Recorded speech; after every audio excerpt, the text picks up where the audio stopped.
Maria Jenkins wasn't supposed to be there. She was the night janitor at Precinct 9, the kind of job most people overlooked. The officers barely knew her name, and the detectives never made eye contact. She cleaned floors, emptied trash bins, wiped down tables and stayed invisible. But that night, something caught her eye. While emptying the trash in the back office, Maria noticed a thick stack of manila folders shoved under a loose floorboard. They were marked confidential, and unlike anything she had seen before. Curiosity overrode caution. She pulled out the folders, flipped through pages filled with police reports, scribbled notes, and printed emails. At first, she thought it was routine casework, but then she saw the names teenagers who had gone missing over the last 6 months. Some cases were labeled inactive. Others were marked closed, no further action, but a few had handwritten notes in red ink. Do not pursue. File shredded. Witness statements unavailable. Maria's heart pounded.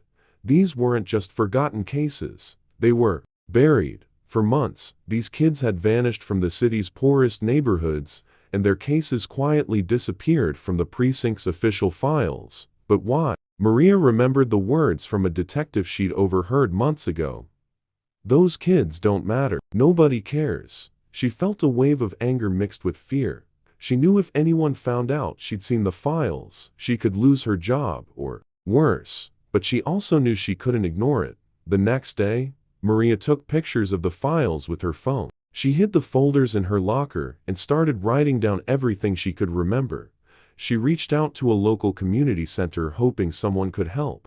The director listened carefully. They've been covering this up for years, he said quietly. And the worst part, the parents have been scared into silence. That night, Maria received a text from an unknown number. Stop digging, or you'll regret it. Maria's hands trembled, but she didn't stop. Instead, she found an old police radio in the supply closet and started listening to dispatch calls. She heard coded messages about juvenile recovery units and special pickups phrases. That didn't make sense until she heard a dispatcher mention a location outside city limits. It wasn't official. It was secret. The deeper Maria dug, the more she realized she was up against something much bigger than herself, and the more dangerous it became. Maria's phone vibrated again. Another message from the unknown number. Last warning. Walk away. But Maria was already too deep.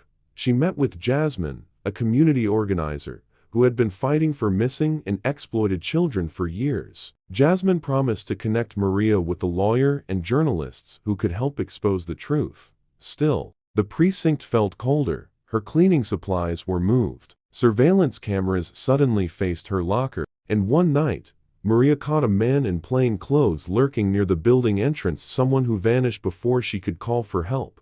She knew intimidation was real. At home, the silence was worse. Maria's phone glitched. Emails vanished. Friends stopped answering. But the files told a story she had to finish.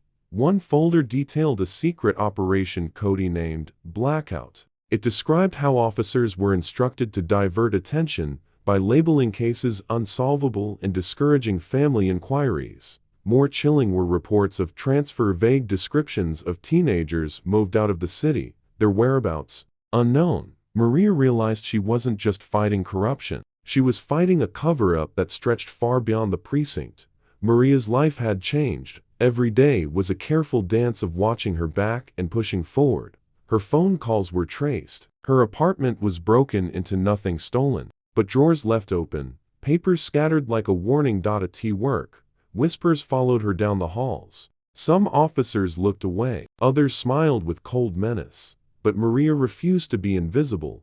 With Jasmine's help, she connected with Claire Matthews, an investigative journalist known for exposing police corruption. Claire was skeptical at first. Janitors don't just find files like these, she said over coffee. Maria showed her the photos, the notes, the texts. Claire's eyes darkened. This is bigger than I thought. We need proof. They decided to go public.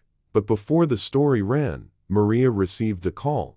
Meet me tonight. Warehouse on 5th. Alone. Come if you want answers. Maria's heart pounded. Was it a trap, or the break she needed? She went. Inside the cold warehouse, A figure stepped from the shadows. A former officer, Mark Ellis. He had left the force under mysterious circumstances, but claimed to have evidence that could blow the whole case wide open.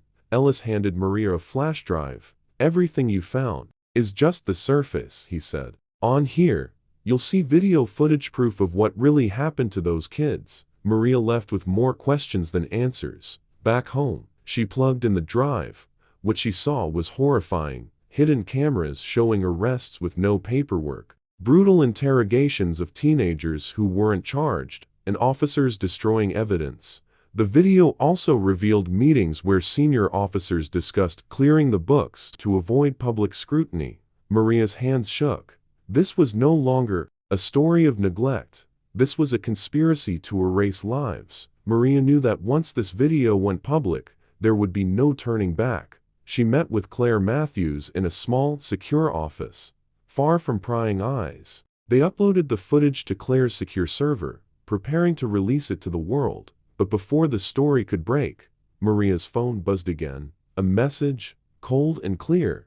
"You've made a mistake. Walk away now, or you'll disappear like the rest." Maria stared at the screen. Fear washed over her, but beneath it, a fire burned stronger than ever. That night, she live-streamed a message to her community. Her voice was steady, her eyes fierce.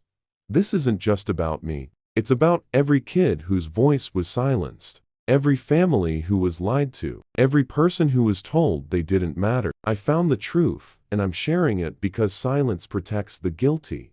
The video exploded online. Comments poured in. Supporters flooded her inbox. Some threatened her, but Maria didn't flinch. The city was shaken. Federal investigators opened a probe. Several officers were suspended. The precinct's chief resigned amid scandal. Maria became a symbol not just of courage, but of a movement demanding justice. Her life was forever changed. She lost friends. She lost safety. But she gained a voice millions heard.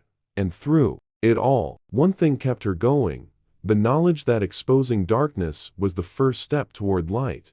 Thank you for watching this story on Black Unbroken. If Maria's courage inspired you, please subscribe and hit the like button. Your support means everything to us. We also have our exclusive Black Unbroken merch. Every purchase helps us keep telling stories that matter and shine a light where others hide the truth. Check the link in the description and join the movement, because silence protects power, but truth protects people.